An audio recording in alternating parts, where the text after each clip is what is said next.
Hello, नमस्ते, राधे कृष्णा, हर हर शंभू, जय हो शिव शक्ति। तो आपके लिए एक और बेहतरीन रीडिंग लेके आई हूँ। क्या बातें कर रहे हैं लोग आपके बारे में, तो जानने की कोशिश करते हैं कि आखिर लोग क्या बातें कर रहे हैं इस समय, इस वक्त। ये आपके अपने घर परिवार के लोग हो सकते हैं, आपके पड़ोस के लोग हो सकते हैं, आपके कार्यस्थल के लोग हो सकते हैं, ये कहीं के भी लोग हो सकते हैं जो आपके विषय में बात कर रहे हैं। ये सारा कुछ जानेंगे टैरो कार्ड के माध्यम से। जनरल रीडिंग है, जरूरी नहीं आपसे रेजोनेट हो, सभी के लिए समान है। पहली बार आप आए हैं तो सब्सक्राइब करके कमेंट्स करके अपने एनर्जी को सेंड कर सकते हैं, जिससे कि अगली रीडिंग आपसे रेजोनेट हो सके। अगर ये रीडिंग आपसे रेजोनेट होती है तो थैंक यू डिवाइन तो लिख ही सकते हैं कमेंट्स में। और अगर आपको पर्सनल रीडिंग चाहिए या टैरो ट्रेनिंग करना चाहते हैं, अगर आपको मेरी रीडिंग का तरीका पसंद है, तो ये सीखना चाहते हैं आप, तो ट्रेनिंग कर सकते हैं।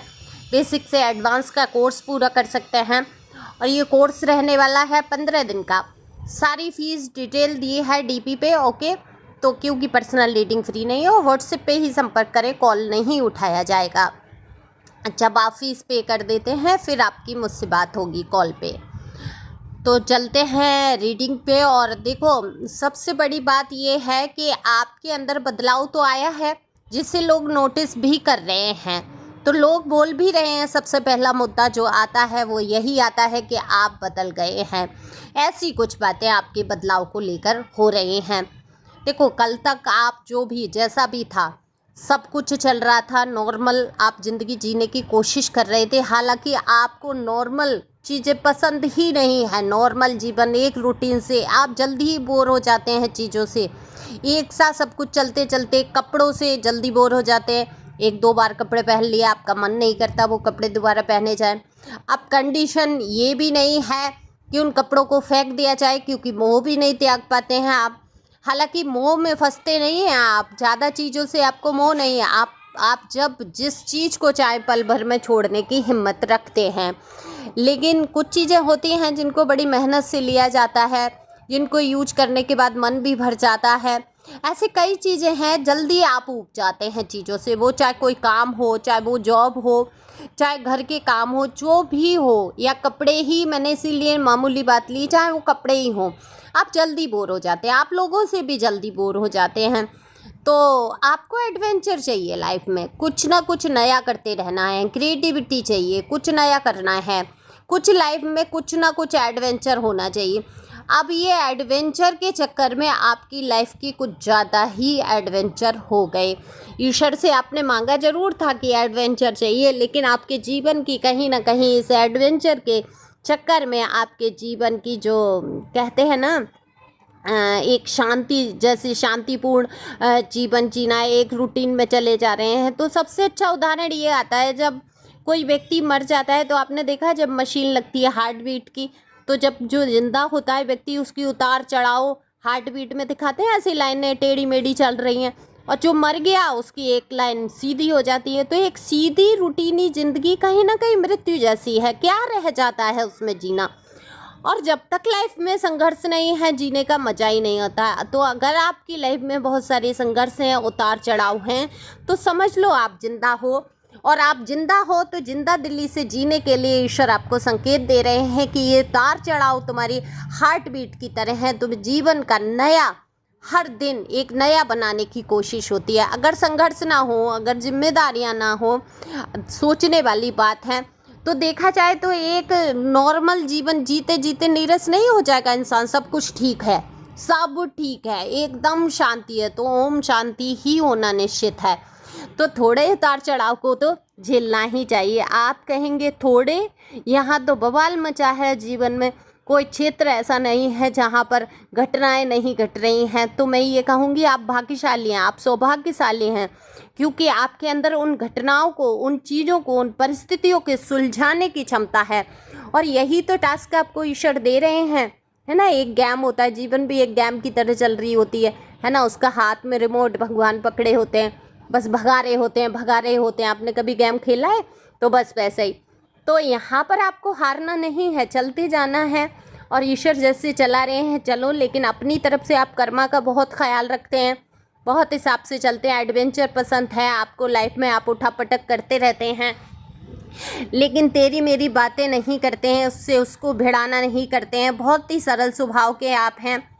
आप लोगों की मदद भी बहुत करते हैं। तो लोग आपके लिए यही बात कर रहे हैं कि आप पहले से बदल गए हैं। आप पहले सबसे बहुत घुल मिल के बात करते थे, बहुत ज़्यादा हंसते थे, और अब पहले से आपकी हंसी में कटौती हो गई है। उतना आप लोगों से घुल मिल नहीं रहे हैं। तो इस बात का क्या कारण है? इस बात पर चर्चा हो रही है आपके लिए कि ऐसा क्या हुआ है इसकी लाइफ में जो ये चुप हो गया है। जिन लोगों को पता है कि आपकी लव लाइफ ठीक नहीं है, आपकी मैरिड लाइफ ठीक नहीं है, आपका कार्य क्षेत्र में भी कुछ अच्छा नहीं चल रहा है, तो वो लोग इस विषय में भी बात करते हैं कि भाई एक इंसान कब तक ना टूटे, कब तक झेलेगा। झेलने की एक हद होती है। ये लोग बोल रहे हैं आपके लिए, क्योंकि लोग आपको पसंद करते हैं। ऐसा नहीं है हर इंसान आपको, देखो 4 लोग आपको पसंद करेंगे, 4 लोग नापसंद करेंगे। ये दुनिया है ना। और नापसंदी जैसा तो कुछ आपके अंदर है ही नहीं जिसको नापसंद किया जाए। आपको पसंद करने के लिए 1000 बातें हैं, नापसंद के लिए यही 1000 बातें विपरीत हो जाती हैं जो आपके अंदर की अच्छाइयाँ हैं। जो लोग नहीं देख पाते, जिनके मन में कुड़न है, जलन है, जो आपके दुश्मन बन के बैठे हैं, वही आपकी आलोचना करने लगते हैं आपकी अच्छाइयों की। वहीं आपकी बातें करते करते लोग आपकी बेहतरीन तरीके से लाइफ स्टाइल को जीने का जो तरीका है उसके बारे में बात करते हैं कि भाई ये कम से कम में कैसे अपने आप को मैनेज कर लेता है, इसकी लाइफ का तो पता ही नहीं चलता, ये कर क्या रहा है या कर क्या रही है। इसको जब देखो तब ये नया ड्रेस इसका दिखता है, जब देखो तो नई कुछ चीज़ इसके हाथ में दिखती है, चाहे वो जूते हो, चप्पल हो, हर चीज़ पर गौर किया जा रहा है। आपकी हेयर स्टाइल हो, कलर चेंजिंग हो, कुछ बदलाव आपने किया है अपने अंदर, उस बदलाव की बहुत यहाँ चर्चा हो रही है। और बदलते तो रहना भी चाहिए, बस बात सहयोग या सहायता की है, वहाँ आप नहीं बदलेंगे क्योंकि आपका दिल ही इतना कोमल है। आप कितना भी कठोर कर लो, आप पता है कैसे हो, आपसे पंगे हो गए, आपसे लड़ाइयाँ हो गई, आपसे झगड़े कर लिए लोगों ने, आपके साथ बुरा कर लिया, उस टाइम आप कहोगे आ जाओ, आप इन्हें सबक सिखाएंगे, इन लोगों के साथ भी ऐसा ही व्यवहार करेंगे, इनको भी अब हम ऐसे ही जवाब देंगे, अब इनको कोई सहयोग नहीं करेंगे, कोई सहायता नहीं करेंगे। और कुछ समय बीता, अब वो रो धो के आए आपके सामने, मदद मांगी और आप पिघल गए, आप मदद करने लगे, उनकी मदद के लिए तैयार हो गए। ये देखो आप बेवकूफ़ नहीं हो। आप कहोगे मैं बेवकूफ़ थोड़ी हूँ, मैं तो किसी का साथ नहीं दूंगा। अभी हो सकता है आप गुस्से में इसलिए कह रहे हैं, अंतरात्मा में देखो, झांको, दिल पे हाथ रखो, हैं कि परेशान होके आ गए, रो दिए और आप पिघल गए। आप सहयोग के लिए हमेशा तैयार रहते हैं और यही प्योर सोल की निशानी होती है कि वो किसी को दुखी नहीं देख सकता। वो खुद दुख उठा लेगा लेकिन किसी को दुख में डाल नहीं सकता। तो आपकी वजह से कोई दुख में नहीं जा सकता। आप किसी को जानबूझ के दुख नहीं पहुंचाते हैं। अब ये बात और है, मैं हमेशा ही कहती हूँ, हथेली पे दिल रख के घूम रहे हो, अपनी ही उंगली से दबा रहे हो उस दिल को और कह रहे हो हाय मैं दुख गया, तो उसके लिए तो आप कुछ नहीं कह सकते। आप साधारण शब्द बोल रहे हैं, वो भी किसी को चुभ रहे हैं, तो उसकी मेंटलिटी है। क्योंकि कहते हैं ना कि विपरीत सोचने वाले भी कम नहीं होते। रीडिंग अच्छी हो रही है, पॉजिटिव हो रही है, अगर किसी को ये निगेटिव लगेगी तो वहाँ वो निगेटिव कमेंट्स करेगा, निगेटिव बात करेगा, निगेटिव। हालांकि मैं बहुत भाग्यशाली हूँ कि आप जैसे लोगों का साथ मिला, मुझे निगेटिव कमेंट्स नहीं मिलते हैं 1-2 के अलावा।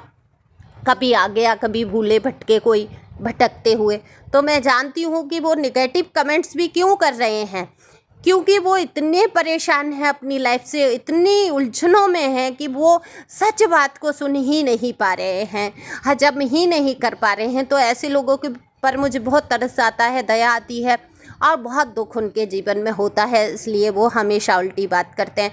तो ये ध्यान रखो, जो भी आपके विपरीत बोल रहा है, जो भी आपके खिलाफ खड़े होने की कोशिश कर रहा है, वो दरअसल वो सुख महसूस नहीं कर पा रहा जो सुख उसको आपके अंदर दिखाई देते हैं। वो चीज़ें उसको नहीं मिली होती हैं जो आपके पास हैं, तो वहाँ पर जलन, वो दुख और कुड़न का कारण बन जाती हैं। ठीक है, उनसे दूरी बनाओ, इग्नोर करो, लेकिन वो दया के पात्र हैं, आपकी नफ़रत के नहीं। ये हमेशा ख्याल रखना, क्योंकि आप प्योर सोल हैं, आप अध्यात्म से जुड़े हैं। अगर आप अध्यात्म से नहीं जुड़े होते, आपका सोल कनेक्शन कुछ नहीं होता, तो सबसे बड़ी पहचान है आप टैरो की रीडिंग ही नहीं सुनते। यहाँ तक अगर आप सुन रहे हैं तो निश्चित बात है आपका ईश्वर से कनेक्शन है कहीं। तो लोग आपके लिए कह रहे हैं कि आप बहुत आध्यात्मिक व्यक्ति हैं, आपका दिल बहुत कोमल है, लेकिन आपने अब अपने आप को बांध लिया है, समेट लिया है, लोगों से घुलना मिलना बंद कर दिया है, बातें भी कम करने लगे हैं। आप पहले की तरह उतना हंसते भी नहीं हैं, हो हल्ले से दूर रहना पसंद करते हैं, आपको एकांत पसंद आने लगा है। ऐसी बातें लोग नोटिस करके आपके लिए बोल रहे हैं। ये तो अच्छी बात है। अपने आप को पहचानने के लिए आपको एकांत भी चाहिए। बहुत सारी सच्चाइयाँ उजागर हो जाती हैं एक आध्यात्मिक व्यक्ति के साथ, तो वो संसार से अपने आप को अलग ही कर लेता है। हालांकि ये अहंकार नहीं होना चाहिए कि मैं लोगों से अलग हूँ, मैं लोगों से ज़्यादा जानता हूँ, मैं लोगों से ज़्यादा समझती हूँ। ऐसा अहंकार ना करते हुए नॉर्मल ज़िंदगी में आगे बढ़ो, खुश रहो, मस्त रहो। लोग आपको पसंद करते हैं, प्यार करते हैं, और इस प्यार को आध्यात्मिक प्यार में बदलते हुए आप आगे बढ़ो। Thank you for watching my channel. Thank you Anjal, thank you God, thank you प्यारे व्यूअर्स।